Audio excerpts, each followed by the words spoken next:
गीता के अनुसार कर्म 3 प्रकार के होते हैं, क्रियमाण, संचित और प्रारब्ध। प्रभु श्री कृष्ण ने गीता में बोले थे, कर्म को ही सबसे उत्तम बताया है। क्योंकि कर्म ही हमारे भाग्य का निर्माण करता है। अगर हम अच्छे कर्म करेंगे तो हमारे साथ अच्छा होगा, अगर हम बुरे कर्म करेंगे तो हमारे साथ बुरा ही होगा। भगवान की न्याय व्यवस्था बहुत ही ज़्यादा सुदृढ़ है।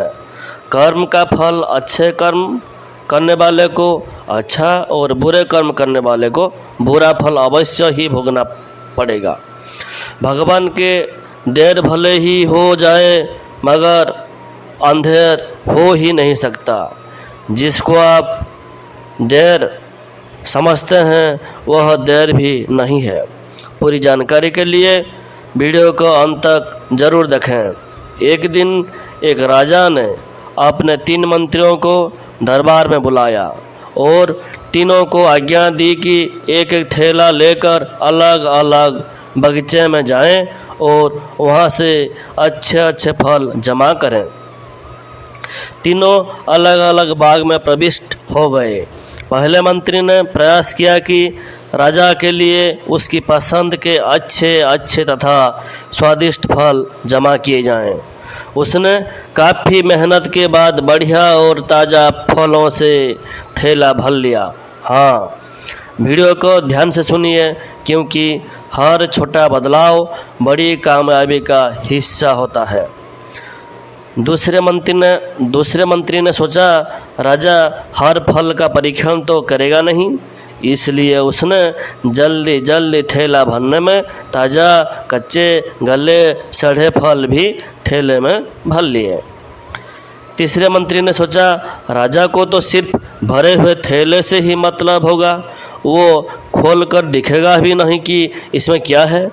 इसलिए उसने समय बचाने के लिए जल्दी जल्दी इसमें घास और पत्ते भर ली और अपना समय बचाया। अगर आप चैनल को अभी तक सब्सक्राइब नहीं किए, कृपया सब्सक्राइब कर दीजिए।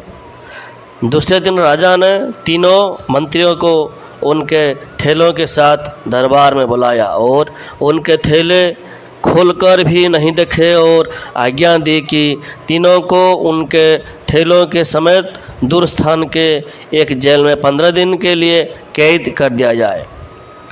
अब जेल में उनके पास खाने पीने को कुछ भी नहीं था सिवाय उन फल से भरे थैलों के।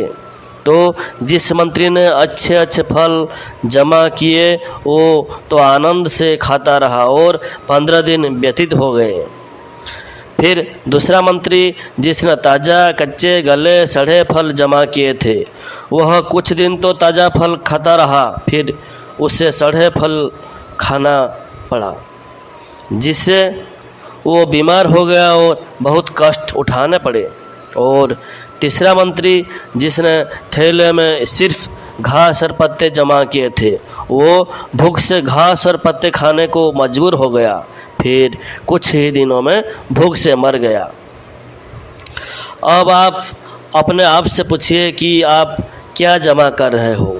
आप इस समय जीवन के बाग में हैं, जहाँ चाहें तो अच्छे कर्म जमा करें, चाहे तो बुरे कर्म, मगर याद रहे जो आप जमा करेंगे वही आपको जन्मों जन्मों तक काम आएगा।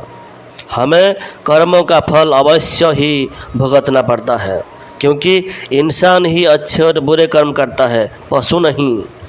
इसलिए हम अपने कर्मों का फल अवश्य भुगतना पड़ेगा, चाहे देर हो या सवेर।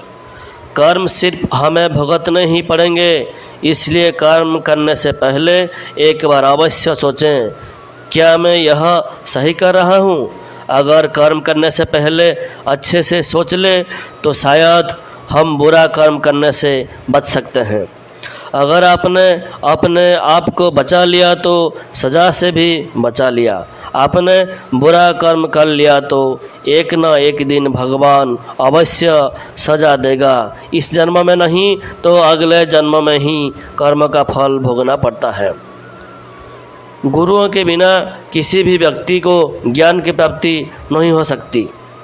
गुरु की कृपा से ज्ञान प्राप्त होता है। उनके आशीर्वाद से सभी सुख सुविधाएं, बुद्धि, बल और ऐश्वर्य की प्राप्त होता है।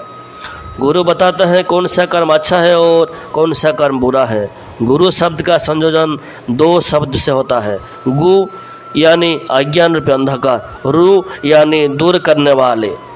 गुरु शब्द का अर्थ है अंधकार को दूर करने वाला। गुरु अज्ञान रूपी अंधकार को दूर करके हमें ज्ञान का प्रकाश देते हैं। अगला वीडियो में जानेंगे कर्म कैसे करें ताकि मुक्ति मिलने के साथ साथ शक्ति मिलेगा। वीडियो को लाइक और शेयर करने के साथ साथ चैनल को सब्सक्राइब करने के लिए धन्यवाद।